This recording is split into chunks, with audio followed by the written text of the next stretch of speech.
Welcome to the Celebration of You. I'm your host, Holly Dowling. I'm thrilled to share with you incredible people from all over the world who are living and leading extraordinary lives.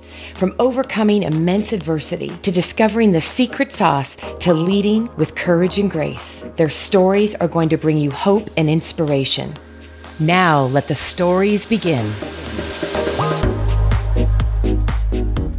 Welcome, everybody, and I'm so excited about today's guest. And as you know, for all the amazing listeners around the world, and I always love to start the show by saying thank you.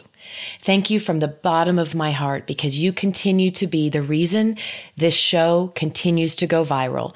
And it is a celebration of you and every human being that I feel blessed and just honored to get to showcase and shine the spotlight on these amazing people I get to meet. So thank you to everyone. We are now, I just got the update. I understand we're now in 84 countries around the world, and it just keeps growing. So kudos to you. Thank you for sending in your comments and letting us know all the great stories that are impacting your life and giving you hope in possibly a dark place that you're living in today.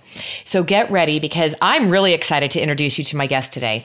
So this woman, who now we have decided we've become best friends, because that typically happens in the serendipitous moments of life.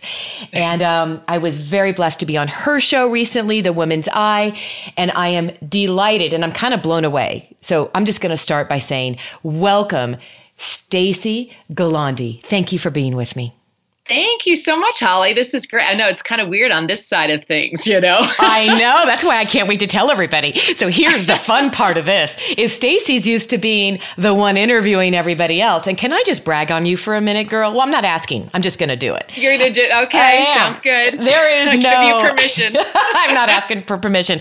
I'll ask for forgiveness after, but it's so cool to meet and become acquainted and then friends with somebody that, I mean, you've just done amazing things. You're an Emmy-winning television radio host. You have been a correspondent for all kinds of shows. I'll save the fun part of how you fell into this, because there's a great story of what started your career.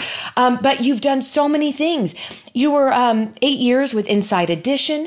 You have been, of course, hosting the Women's Eye Radio. I'm just blown away, though. You've been a part of MTV UK, Crime Watch, Daily ET, Extra, like all these things. And now you're a journalist, TV, radio host. You've just done about everything that anybody in your world of passion would love to do. And you're living in Vegas now, loving life. It's all about reinvention, right? It is. But I'm loving this. I was like, holy Toledo's girl, look at all the things you do. And, contributing editor to an amazing magazine. So on that note, Miss Stacey, yes. Tell us right now, and this is all top of mind, of course. Tell us right now, so everyone listening can know, what are you most proud of that's going on in your current world? I want to know what's going on that you're working on, things coming in the future. What do you love about what you do?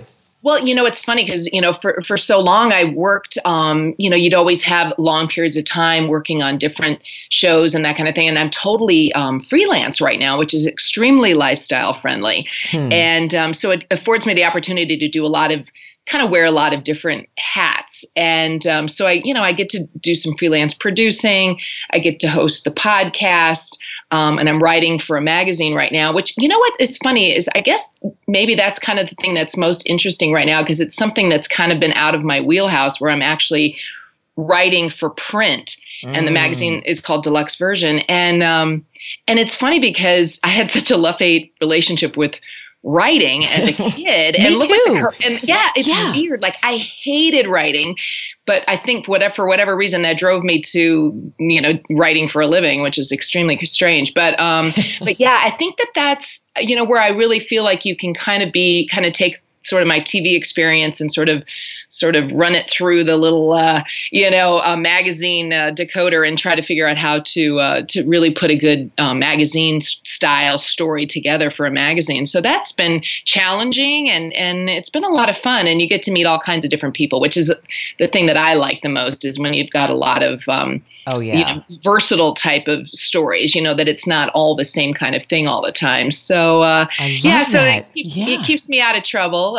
Well, no, we can't go Las there. Vegas, No, right? I know. No. Don't go to keeping me out of trouble. But I got to ask. Now, this just inspired me. How do you go from literally hating writing to then actually writing? And actually now, obviously, you're quite gifted at it or you wouldn't be doing this. So where's that connect? What do you think happened for you? It's funny. Because I immediately, the picture in my mind is me sitting at the table, living in Michigan, and just like struggling to write. But I always wanted to work in television. I grew up watching hours and hours. I mean, like my idols were Charlie's Angels and Starsky and Hutch, Yes. So did I just date myself? I think I did. We did. Anyway. It's okay. I'm right with you, babe. But I think what it was is that wanting to get into television, and maybe it was a little one of those facing your fears and thinking like, I'm not good at this, but I'm going to try it because I want to get better at it. So it was that constant battle in my head. But I think it was also every time I did write something or, get a story on the air or, write some kind of really great article or something, that it's that accomplishment, I guess, that kind of kept fueling me and going like, okay, I think I can do this. Let me try this again, So, Love but it. also to work in television, you really, to me, I learned very early on that was what I needed to really work on those skills to really ultimately make me more marketable, Yes. Yeah. Because it's studying and working and becoming a good writer producer led me to become a reporter. And maybe I'm not reporting as much now, but it's like the fallback skills. Those are something that I'm going to use in my life for always, and helps me to get into, other areas that are in within the sort of journalism world. But yeah, it's kind of an ebb and flow, isn't it? You went from, it's kind of like watching and knowing your story. And I want you to take us back. I love this. I have to hear about when you literally at the Miami University's journalism program, right? Yes. And then you tell us about falling into the film and everything that kind of manifested for you before you packed up and moved to LA. Yeah, well, it was funny because in college, my friends now tell me that I used to say, I want to be the next Barbara Walters. I just don't want to talk like her, So I don't remember ever saying that, but that was the path. Like I wanted to work, in television. I wanted to be. I was kind of veering towards entertainment. Didn't think local news was going to be my beat. I just kind of knew me and what would work, but everyone was at the time was telling me how much I looked like Molly Ringwald, and I'd hear it like total strangers. And I graduated. I wasn't exactly sure where I wanted to go. I was working for the Hyatt Regency downtown Cincinnati, and then I heard Molly Ringwald was coming to town to film a movie called Fresh Horses. So just casually just submitted my photo, and I became her stand-in for the movie. Seriously. You were her stand-in for that movie.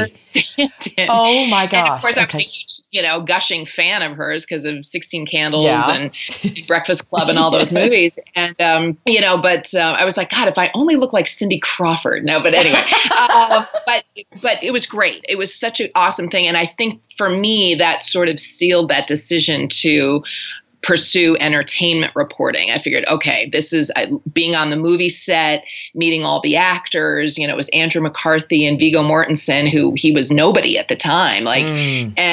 So that was what kind of sealed that decision. Okay, got to go to LA. My sister wanted to go to LA, and a girlfriend had moved there already. So we just kind of picked up in my Grand Am and drove cross country and went to Los Angeles. So and of course, you have to start off working 6 different jobs and temping and eventually finding your way. But that was the key, and it was just so much fun. And the day that I finally got to see Molly Ringwald again was on a red carpet, and I was like, remember me? I was your stand-in, and she's kind of like looking at me like, yeah, kind of, but no, she was very nice. And, but yeah, that was that little launch pad, I guess, I love it. Well, you know what? Fun. I think there's a lesson in this. So I don't want anybody listening to miss this.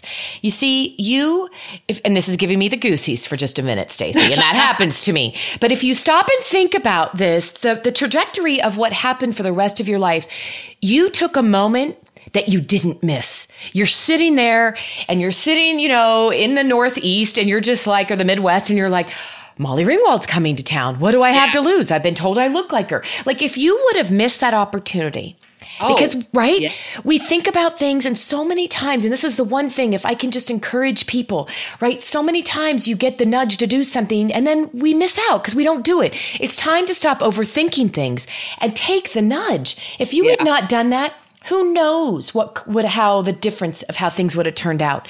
Yeah. Right? I mean, I probably would have been in the hotel business, because that was something at the time I'm thinking, okay, I'm going to really, I think this is the path I'm going to go down is work in hotels, and no, I completely took a whole different right turn. And and that one little thing, who knows where I would be, Exactly. And look at where, so then that takes us to LA, right? And then now you're living out here. And I love that you shared, it's just like anything, people. When you're going to go after your dreams, don't expect it to be handed to you on a silver platter. You work all these jobs, you do all this. Yep. But when it's something you're so deep-seated passionate about, it's amazing how it's just kind of like you're a bull out of a china cabinet. You just kind of keep going, right? Well, and what's interesting too is that I wasn't sure if I could do this, but my goal was, okay, I want to be on camera by 30. And it took me longer because you're normally supposed to go like local news. You hop from market to market, so I kind of did it like I always say, the back asswards way, and I love that. But, and it's funny because I did set a goal for myself at that time, which is funny because I think at some point I stopped setting goals. And so that's for later on in life, I think, but that's what really motivated me initially was to okay, I'm not doing it the conventional way, but this is what I've set in stone for myself. I got to reach that goal. Well, I love that you just did it the back assward way. And that's another thing I don't want people to miss out on. I know there's a lot of great strategies and plans in the industry of choice, right? You hear just like what you just said, Stacey, like there's the typical protocol of how you're supposed to, or can I say how you should, be doing things. And I'm a big fan of stop shoulding on ourselves and shoulding on others. Yeah. Right. And I mean, totally. Yeah. I always say if I had a nickel for every time somebody said, oh, I don't think you're going to make it on camera. You really need to go to, Peoria or wherever, to really start and build from there, and it's funny because I remember too, a meeting with an agent and I was like, oh, I really want to be on one of these news magazine shows. And I remember her saying, well, you're just not glamorous enough. And I was like, what? Like, oh, wow. Okay. Well, I'm on a national show right now. It's like, so you just have to, you do listen to those things sometimes and they do get in your head. But there's something where I'm always like, well, I don't care. I'm going to try anyway, so, cause I didn't have a beauty pageant title or any of those kinds of things. I went through the ugly phase, as they say. Oh, but you know why? And this is why we adored each other the minute we got connected, because it's back to the story I shared with you, but it's, I had a dream to be Julie on the Love Boat and everybody told me I was nuts and I was crazy. Get your head out of the clouds. And you know what? It was that mantra then that has fueled me for the rest of my life. And this is what you are living. It's tell me no, watch me go. The more you were told no, the more fuel you got to just keep on going. And exactly. Right. And like what that cruise directing career did for you and then how that launched you into a whole nother arena. Do you know what I mean? So yes. Yeah. It's fascinating actually. Well, and then this brings us to, I want to kind of go to, there's always that question I love to learn from my guests. And that is, even though things look great and we're going after our dreams, sometimes we still hit roadblocks. We get hiccups in the way. Yes. And sometimes it's extreme adversity. But I'm curious for you, my dear, when you think back on your life, and maybe this question I'm going to ask you goes back to even your childhood. I really don't know. But where do you feel, was there a time in your life when you really were faced with like an adversity or there was a pivotal moment that you can look back on and go, it may not have seemed so glorious then, but it's a big part of who I am today? It's funny. Yeah. I think, as I was thinking about this kind of before, talking with you today is, I think that there's and some people might go, oh, that's not such a big deal. Everybody deals with that. But for me, it was devastating. But because I think for me, I don't have kids, I'm married, but I think my whole life was wrapped around what I did for a living. That was my identity. And for so long, I went from one job to the next to the next. I always had a job, I was constantly on this upward trajectory as far as my career and on camera. And, I was, kind of like a national television reporter. And then it all came to a crashing end in 2006. Yeah. A lot of times where employers won't pick up your contract, and I had a good long run. But then I was like, oh my goodness. And I wasn't happy at the time in that job, but then it was somebody else made the decision for me to, okay, you're going to move on now, Oh, it was devastating, because I'm thinking, but that's who I am. I'm a TV reporter, and it really, it was difficult, I think, to finally, and I don't even know if I've really truly found myself yet, as far as what I want to do or what's going to make me happy. And then right after that, my dad was diagnosed with cancer, and that, so I feel like sometimes the universe does open up for you and say, okay, you're not supposed to be working anymore. Now this is what your focus is on, is your dad. And that was so hard. So I just felt like, okay, my life's been so perfect so far. Yeah. And then it's boom, job loss. And then my father passing away. And I'm like, maybe I don't want this career anymore, and then I decided, I'm going to be a yoga and fitness or a yoga and fitness instructor for a while. Yeah. I love you. I was like, yeah. And I was like, that I felt like I was kind of spinning my wheels, like, where am I going? What am I doing? And it was, I honestly think that was kind of a real shift for me because, life had been really kind of easy up to that point, Well, you know what I appreciate right now? I just have to say, you're being so honest and authentic. You're my shrink. No, and seriously, but you know why I think this is so powerful? Is because there's so many people that are probably sitting here listening, Stacey, and nodding their heads going, that's me right now. And, it looked really you were devastated. Your whole entire passion, your life, your career was just pulled out from underneath you by somebody else's power, as you said. But here we are talking today and you're doing amazing things. So, when you think about that moment, and I do love that you just said, and I don't want anybody to miss this.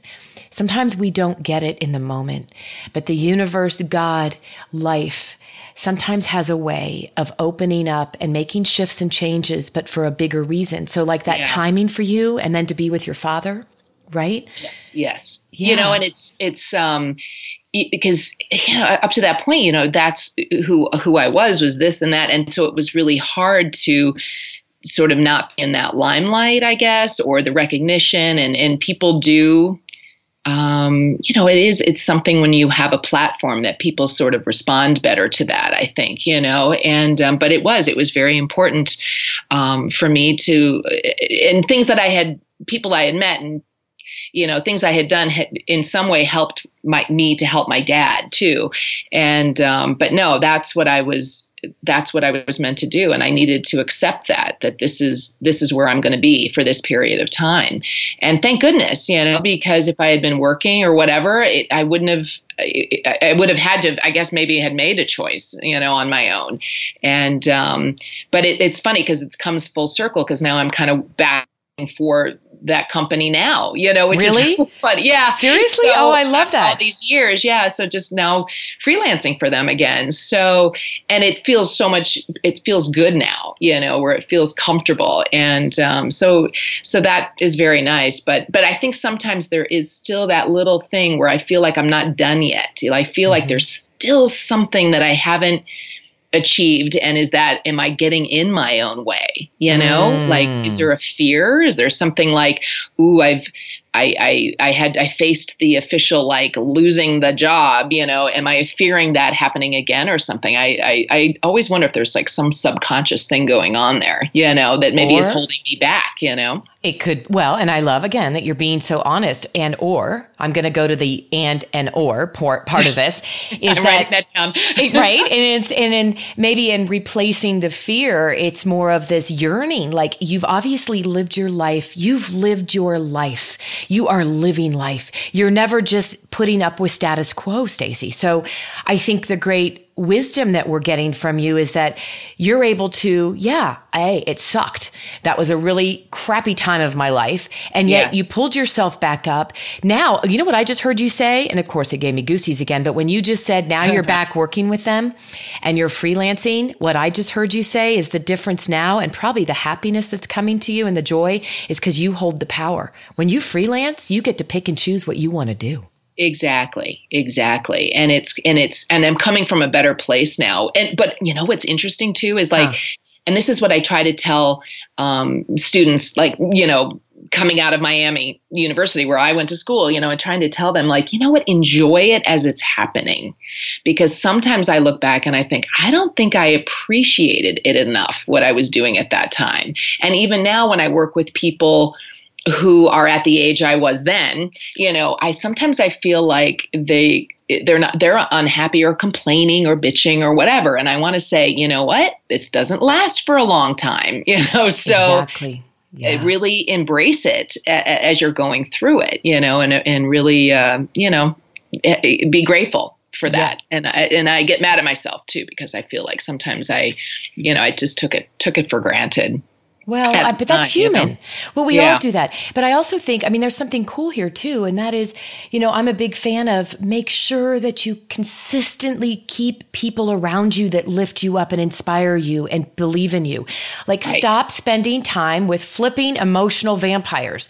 And I tell that if we could tell the young people, be very selective how you spend, especially your discretionary time, because, you know, your life, you get one shot, and what you do with it, you know, and how you pick and choose the people, as much as you're giving and being that for somebody else, you know, an inspiration, you know, you need people around you that believe in you. And I think part of when I go back to, will you take us back to, I'd love to know during that, really, not to bring you up, you know, to dig up the bad crap again, but in that moment back in 2006, what can you attribute to, how did you, I mean, one or two things, Stacey, what do you attribute to pulling yourself back up and getting back up off your knees, skinned the knees? Yeah, it sucked.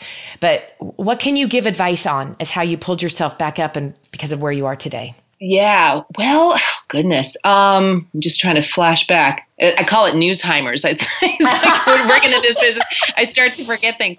But I think back at the time, I was saying to myself, what are things that I've always wanted to get involved with, that, you know, sort of my passions. I thought, I started taking courses in wine because I thought, well, maybe I should try to be a sommelier, you know? And so I was trying, you know, kind of experiment. My sister and I ended up going to, we said, let's just take a trip. And we ended up going to Europe, you know? So it was sort of like doing things that made me feel good about myself, I think, to try to seek out, because I could have just sat there and wallowed in self-pity, I suppose, you know, which I kind of did a little bit, but I think that it's something where good self-talk and trying to get myself involved with other things that made me feel good about me. There were the constant reminders, though, that, that you can be replaced, you know, that you're not that person on TV anymore, you know, but that you have other paths that you can go down too, that it isn't all about that. It isn't all about constantly having recognition or attention, you know. But I think a lot of times the people that get in this business, though, there must be something lacking, because there is this need to have that recognition or feedback, encouragement all the time, you know. And even to this day, I'll see myself on TV or see something in print, and it fuels me, you know. I love that. So so I'm thinking maybe that's what it is, but you have to find it in a new avenue, a new way. And you are. And look at what you're doing now, doing a lot of writing and contributing, and still you're freelancing, you're producing, you're finding ways to keep your passion alive. And I just want people to hear this, is that you're owning the power. It's like, I really love people to always remember, are you creating a life that fits you, or are you living a life of fitting in? Oh. And that's powerful stuff, right, Stacey? Yeah. Yeah, absolutely. Yeah, because it's, you know, I don't want to fit in. You know what? You just want to be happy in what you're doing, because I think then that's when you're going to have the most success, is if you're enjoying whatever it is you're doing. you know? Exactly. And your definition of happiness and my definition of happiness and success are all different. Every human being is different. But if we don't take the time to figure that out, and I just spent some time with a dear friend who's really passionate and does a lot around values. And I just spent some time, a whole day, going through my values, because it's amazing in how magical some things you just said. If you go back to the core of who we are as human beings, even when we came into this world, we have our values. And many times our decisions and choices we make are based on our values. We're just completely not even consciously aware of it. And so a lot of the decisions you're making are because of who Stacey's values are. And that's how you're living. And I just love that you're continuing to create opportunities to keep doing what you love in all different avenues of it. Yeah. And there's certain things, now that I think, I want to pursue that, and you just have to just try, and you never know, something could come of it, or you might meet somebody through that leads you to someplace else. So you just have to push yourself, and if not let it get in the way, or the idea of getting rejected get in the way. So that's something I've definitely had to work through. But and you know what? And I think in this industry, and it's no different than the industry I'm in, rejection can be really high. Yeah. And I think what keeps people like you and I going, and I have to laugh and tell you this because you just brought up something when you said that whole, we're too old to be in the business or whatever. I had somebody a couple years ago, when I told them how old I was, they said, you better hurry up and keep doing all the speaking you can do, because you're going to be old and not be able to do it. And I was like, what? Did you gut punch them? No, I literally looked at this, and she was so innocent in her approach, was like she wanted to help build my business and help me do more. And I'm like, excuse me. And all I keep thinking is, I always go back to Louise Hay didn't even start her life passion until she was 62. Okay, really? Yeah. Unbelievable. But it's funny, somebody that they are primed to think a certain way, that it's a youth oriented situation. But yeah, there's so many people. I'm trying to think of like a Martha Stewart, or people who don't necessarily start when they're 20, that find success. So you can find it. Again, if you find something that you really enjoy and are passionate about, no matter what age, Well, you know what? You just gave me an idea. All right. We'll talk about this later, but I think we have a new project in front of us, a passion project, and that is we'll co-host a show, and it's all of the stories of people that started dreaming after 50. And they decided to go live their passion and made something amazing, so that we can share those stories, because we're living longer and older than ever before. And people do not need to stop dreaming, Stacey, right? No. And I at my age, and I think I still feel like I'm 29 sometimes. Well, you look like it, so that's all that matters. It's all about the lighting. It's the lighting. All right. Before we wrap this up, though, I know that there's going to be people that want to hear this, and it's kind of like itching at me, but this is so top of mind. But when you think about all the amazing experiences of, from Inside Edition and Entertainment Tonight and all the cool things you've done, what is your favorite moment or story? And maybe it was somebody on the red carpet. Maybe it was a story that was riveting. I know you've done some really tough interviews. Tell us maybe it's your most proud, or your most, whatever that is. What's the story? Well, that when you say that, there's two things that come to mind. One is, I won an Emmy for a story that I did. Actually, it was a local news story, but a young girl had been killed in a crosswalk, and we were. It was so sad. We were at a candlelight vigil for her, and at this candlelight vigil, a car crashed into another car. And so it was one of those things where we immediately had to go live and cover. It was absolutely devastating, and it touched me because I had sort of become friendly with the family of the young girl who was killed. And so that was something where, to be able to tell that story, it was live. And also the cars that crashed came within 3 feet of where I was standing. So that was to the point of having to go, oh my gosh, I almost was hit, to then immediately 3 seconds later, I'm having to go live and report this story. And it was tragic already. And then to have another 3-car collision right there. So that was, I guess that was a pretty unbelievable moment because I didn't know that I could be able to do that, and then to earn an award for that and dedicate it to the young girl. That was tough because I never thought that was ever something that was a possibility for me to be able to do. So I was proud of myself, but then on the other flip side, I mean, there have been a number of celebrities who Tom Cruise was one who was amazing because really?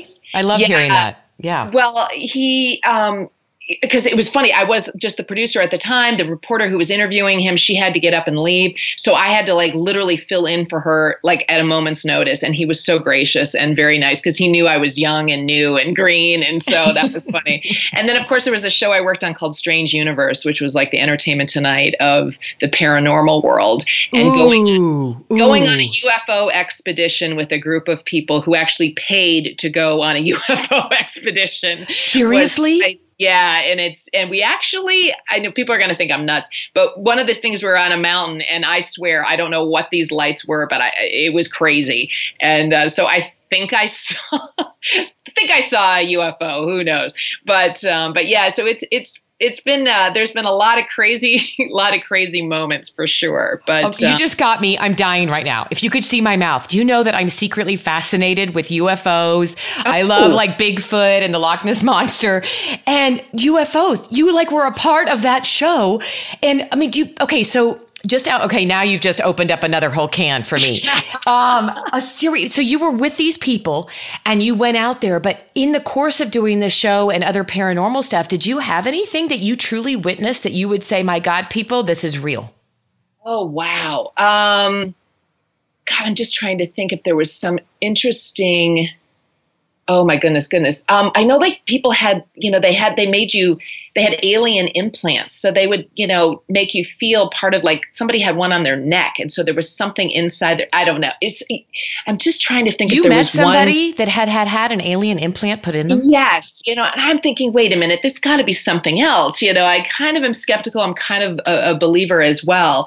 But my goodness, it was, that was really, I'm trying to think if there was anything really out of this world. But there were people they paid money to go to Mexico, and they drive around in these buses to all of these places that are very, I guess, susceptible to UFO sightings. And one was called Mount Popo. I remember that. And but it's really amazing, and I definitely felt like there was no explanation for why these lights were just jutting around the sky. It had to be something, and it just was crazy. But so yeah, I know you get kind of sucked into some of that stuff too, because you think, well, these people really believe, what they're seeing or what they're talking about, So I think you need to do a whole show on just that. So here's what we're going to do. You could sit down and just remember all the little moments you experienced, because remember that movie that was done? It was a book and it was a movie on those, I think there was 3 or 4 men. It was back in the 80s, right? Was it in New Mexico or Arizona?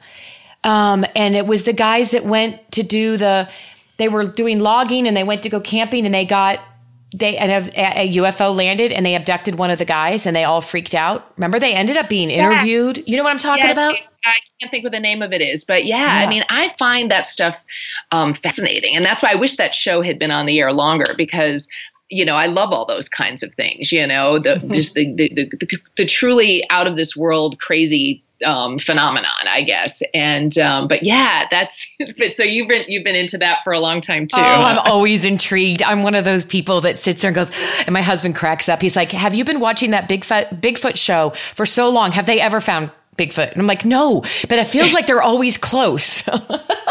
Well, it's funny because we're supposed to go to England, and I'm thinking, okay, where's Loch Ness? Yes.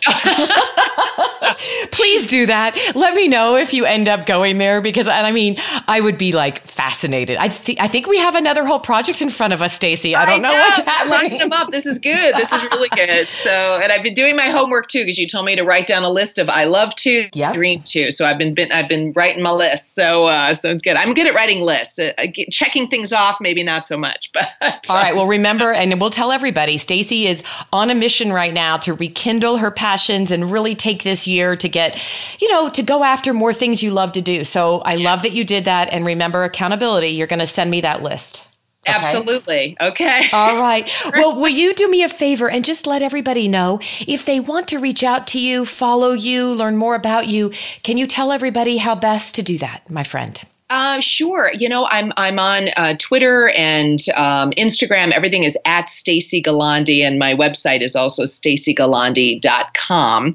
And that's probably the best way. I try to keep it all the same, but that's probably the best way to find me. Oh, well, Sure. People will be looking for you. I am so blessed that we got acquainted and met because of Pam, who's friends of Gloria Felt with Women Take the Lead. I love how this universe works, and we're all connected. So thank you, amazing woman and new friend. Loved having you. Thank you, Holly. You too. Oh, you're a gem. Oh. Thank you for joining me for another awesome celebration of you. If you were inspired by this story, please share it with your family and friends and hashtag Your Story Matters. I'd love to hear from you, so please leave a comment on iTunes. And absolutely, please come to my website, hollydowling.com. Leave a comment there too, and while you're there, pick up your free gift. Most importantly, though, just remember that your life is a gift from God. What you do with it is your gift back.